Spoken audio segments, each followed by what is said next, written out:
এখানে এই সিনের সাথে এই ব্যক্তিটির কালার ম্যাচ করতে হলে শুধু একটি 30 সেকেন্ডের সিম্পল কাজ করতে হবে।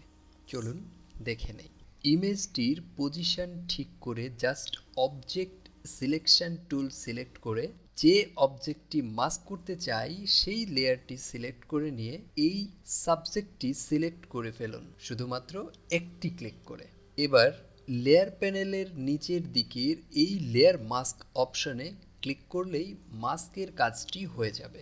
এবার চলে যেতে হবে অপশন মেনুবার থেকে ইমেজ অ্যাডজাস্টমেন্ট ম্যাচ কালার অপশনে। এবার এখানে সোর্স অপশন থেকে সিলেক্ট করতে হবে আপনার যে ডকুমেন্টটি পিএসডি ডকুমেন্ট সেটি, এবং লেয়ার অপশন থেকে সিলেক্ট করতে হবে ব্যাকগ্রাউন্ড লেয়ারটি।